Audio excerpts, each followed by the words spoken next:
Chapter 12. She folded the green shawl about her shoulders. She took his arm. His beauty was so great, she said, beginning to speak of Kennedy the gardener. At once he was so awfully handsome that she couldn't dismiss him. There was a ladder against the greenhouse, and little lumps of putty stuck about, for they were beginning to mend the greenhouse. Yes, but as she strolled along with her husband, she felt that that particular source of worry had been placed. She had it on the tip of her tongue to say, as they strolled, "It'll cost £50." But instead, for her heart failed her about money, she talked about Jasper shooting birds, and he said, at once, soothing her instantly, that it was natural in a boy, and he trusted he would find better ways of amusing himself before long. Her husband was so sensible, so just. And so she said, "Yes, all children go through stages," and began considering the dahlias in the big bed, and wondering what about next year's flowers, and had he heard the children's nickname for Charles Tansley, she asked. The atheist, they called him, the little atheist. "He's not a polished specimen," said Mr. Ramsay. "Far from it," said Mrs. Ramsay. She supposed it was all right leaving him to his own devices, Mrs. Ramsay said, wondering whether it was any use sending down bulbs. Did they plant them? "Oh, he has his dissertation to write," said Mr. Ramsay. She knew all about that, said Mrs. Ramsay. He talked of nothing else. It was about the influence of somebody upon something. "Well, it's all he has to count on," said Mr. Ramsay. "Pray heaven he won't fall in love with Prue," said Mrs. Ramsay. "He'd disinherit her if she married him," said Mr. Ramsay. He did not look at the flowers which his wife was considering, but at a spot about a foot or so above them. There was no harm in him, he added, and was just about to say that anyhow he was the only young man in England who admired his, when he choked it back. He would not bother her again about his books. "These flowers seemed creditable," Mr. Ramsay said, lowering his gaze and noticing something red, something brown. "Yes, but then these she had put in with her own hands," said Mrs. Ramsay. The question was, what happened if she sent bulbs down? Did Kennedy plant them? It was his incurable laziness, she added, moving on.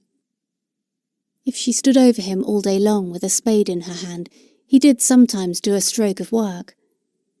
So they strolled along towards the red-hot pokers. "You're teaching your daughters to exaggerate," said Mr. Ramsay, reproving her.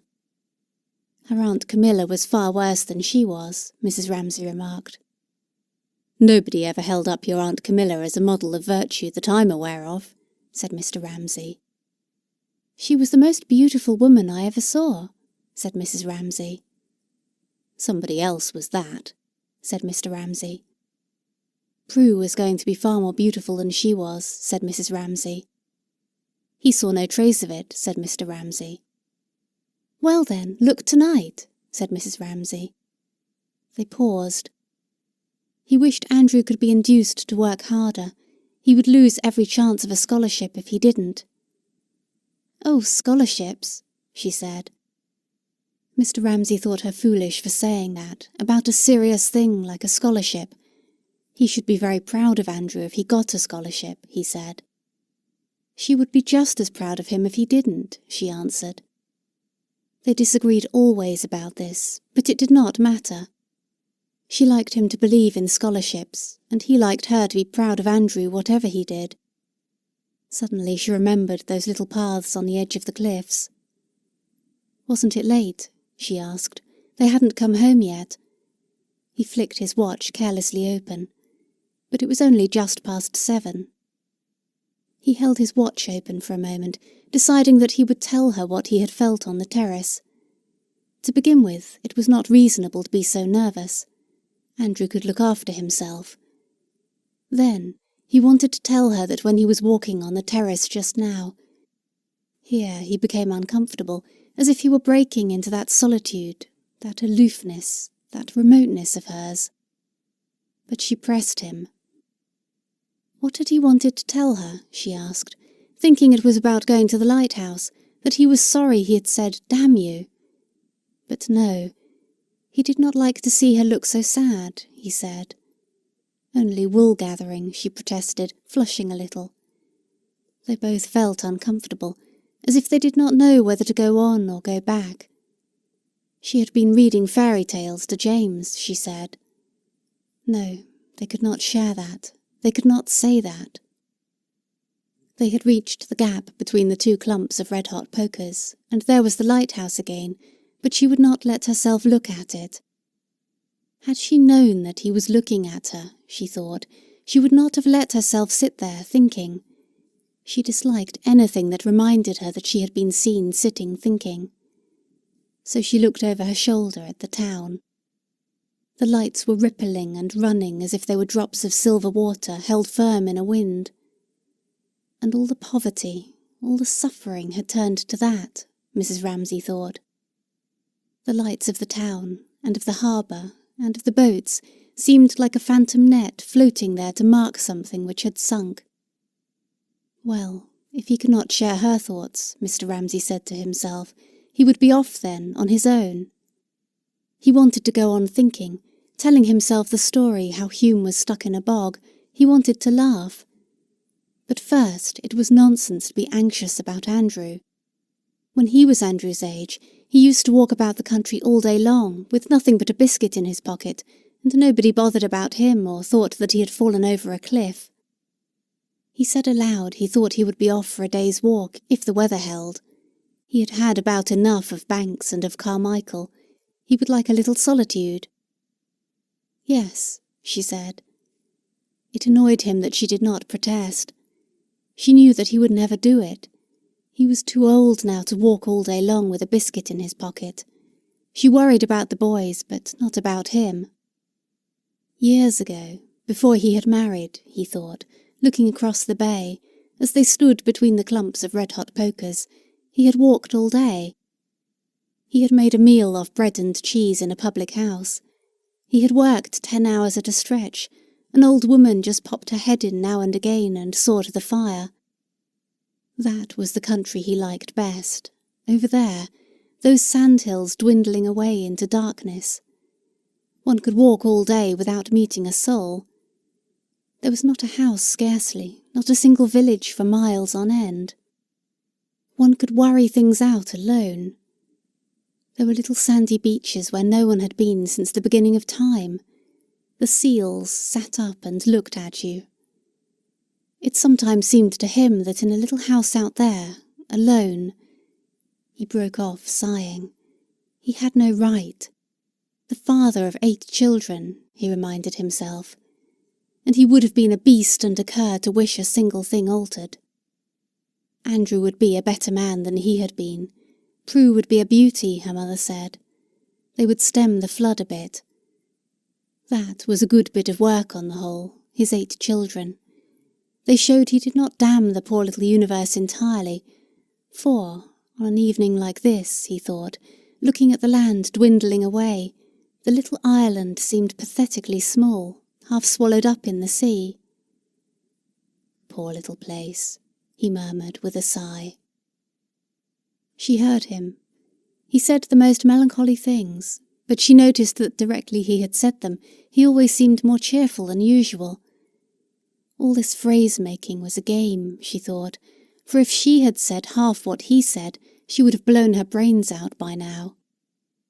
It annoyed her, this phrase-making, and she said to him, in a matter-of-fact way, that it was a perfectly lovely evening. And what was he groaning about, she asked, half laughing, half complaining, for she guessed what he was thinking. He would have written better books if he had not married. He was not complaining, he said. She knew that he did not complain. She knew that he had nothing whatever to complain of. And he seized her hand and raised it to his lips, and kissed it with an intensity that brought the tears to her eyes, and quickly he dropped it. They turned away from the view and began to walk up the path where the silver-green spear-like plants grew, arm in arm. His arm was almost like a young man's arm, Mrs. Ramsay thought, thin and hard, and she thought with delight how strong he still was, though he was over 60, and how untamed and optimistic, and how strange it was that being convinced, as he was, of all sorts of horrors, seemed not to depress him, but to cheer him. Was it not odd, she reflected? Indeed, he seemed to her sometimes made differently from other people, born blind, deaf and dumb to the ordinary things, but to the extraordinary things, with an eye like an eagle's. His understanding often astonished her. But did he notice the flowers? No. Did he notice the view? No. Did he even notice his own daughter's beauty, or whether there was pudding on his plate or roast beef? He would sit at table with them like a person in a dream, and his habit of talking aloud, or saying poetry aloud, was growing on him, she was afraid, for sometimes it was awkward. Best and brightest, come away. Poor Miss Giddings, when he shouted that at her, almost jumped out of her skin. But then, Mrs. Ramsay, though instantly taking his side against all the silly Giddingses in the world, then, she thought, intimating by a little pressure on his arm that he walked uphill too fast for her, and she must stop for a moment to see whether those were fresh molehills on the bank. Then, she thought, stooping down to look, a great mind like his must be different in every way from ours.